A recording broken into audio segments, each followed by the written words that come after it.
Hello friends! This is a video about cryonics and I will explain what to do in an emergency and how to carry out the cryopreservation of a loved one. Suppose you don't have a contract or a setup for cryoprotection. Or maybe you have a contract but your cryonics provider tells you it will be impossible to perform cryoprotection due to body decomposition or long travel distances. The best option for you is to perform a straight freeze, and this guide will teach you how to do that. In this video, I imagine you're not fully aware of the legalities surrounding death in your country. I assume you don't have special equipment, materials, agreements or anything else. You're starting empty-handed. It is important to note that the way you proceed may vary depending on the laws of the country in which the person died or the circumstances of their passing. However, there are some general steps that you might find helpful to know about, and I will explain them. The number of steps, 5 or 11, will depend on where the body will be stored. A disclaimer on the screen and we are ready to start. Step 1. Call an ambulance.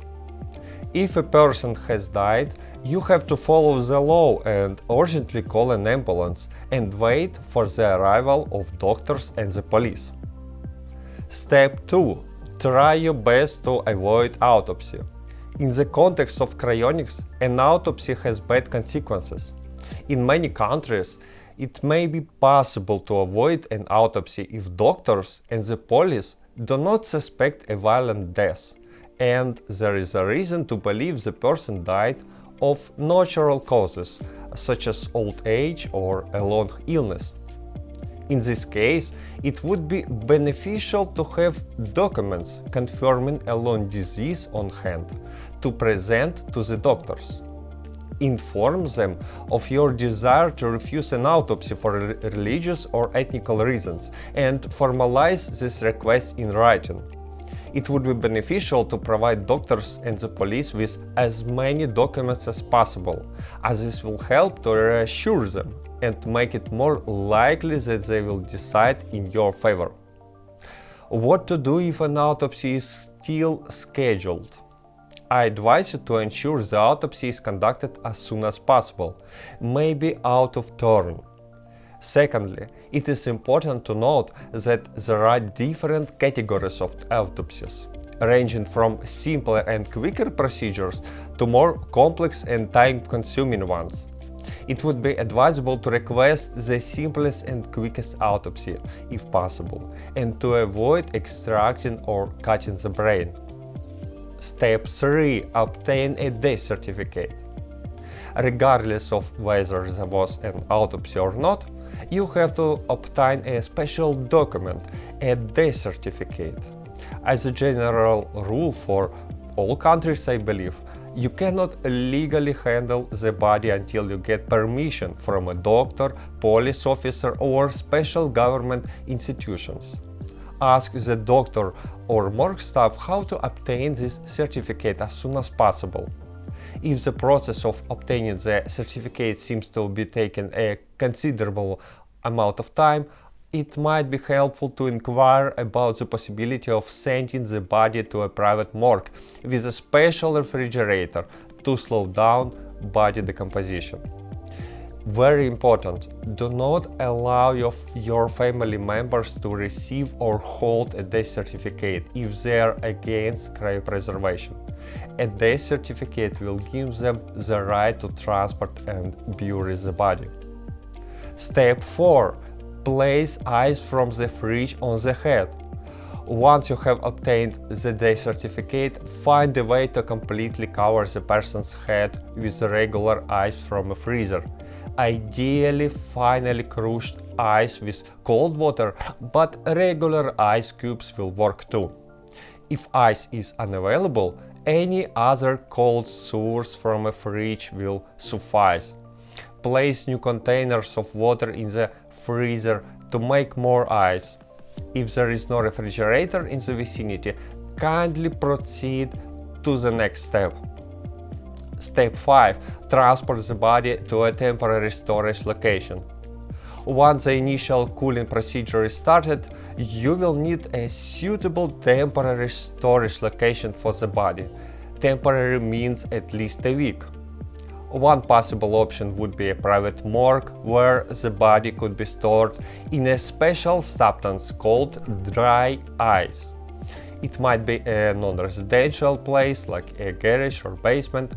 It might be possible to make use of a residential space if you're okay with making it non-residential for the time being. If you opted to have the body stored in dry ice at a morgue, then you have successfully completed all the necessary steps. Congratulations! You will now consider long-term storage options in liquid nitrogen.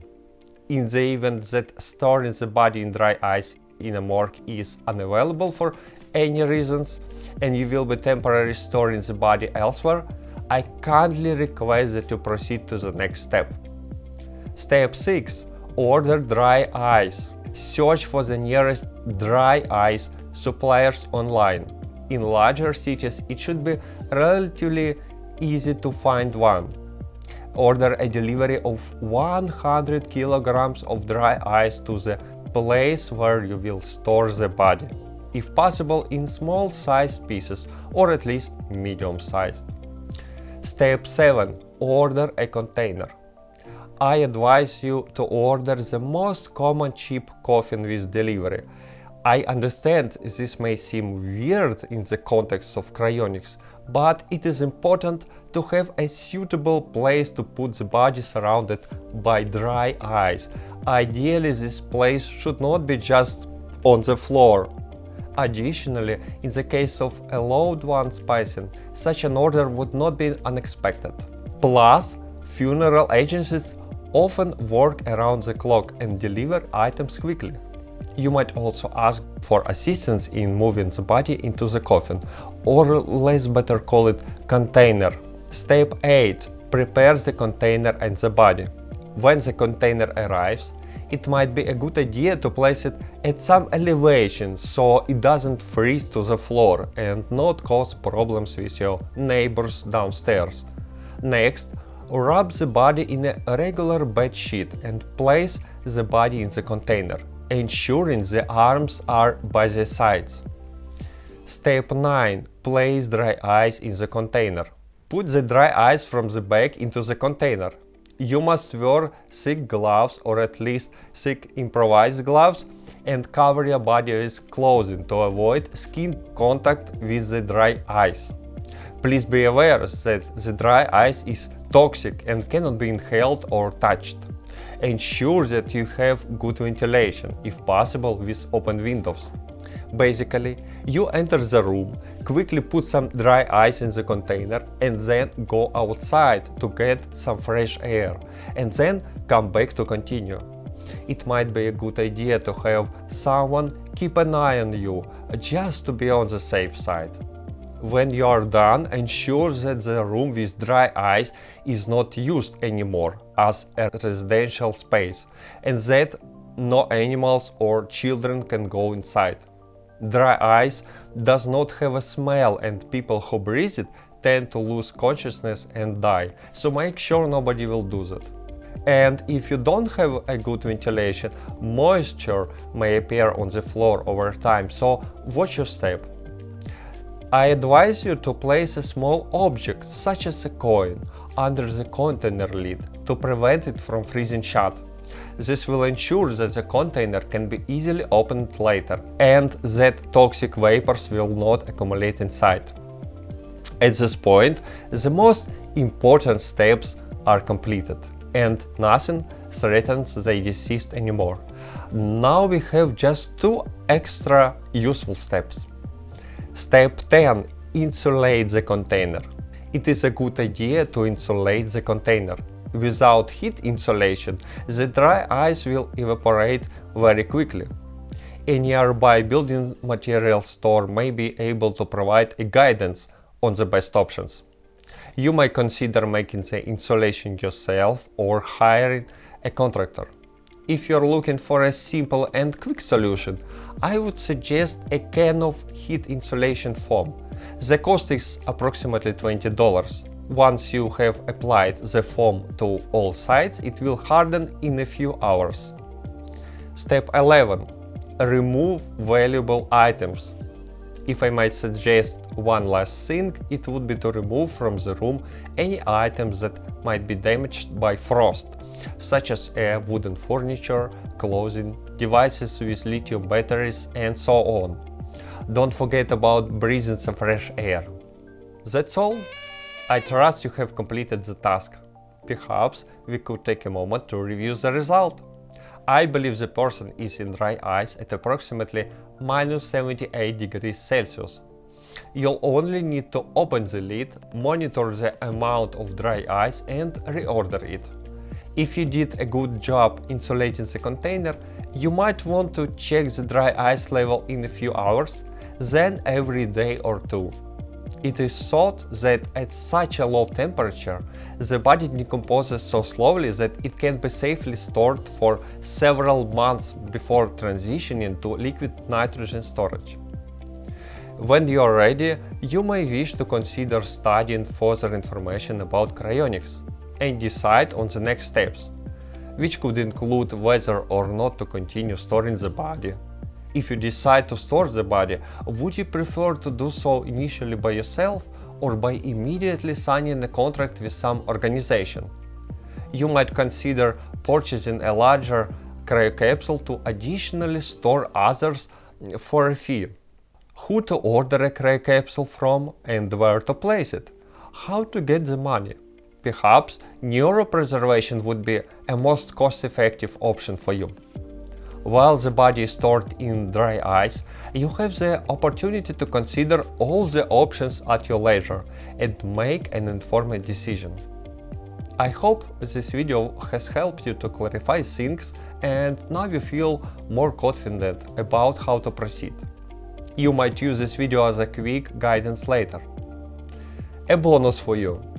If you're among people who prefer not to worry about finding dry ice, a container and other stuff at the last moment, and you want to make some preparations, I have some quick tips for you.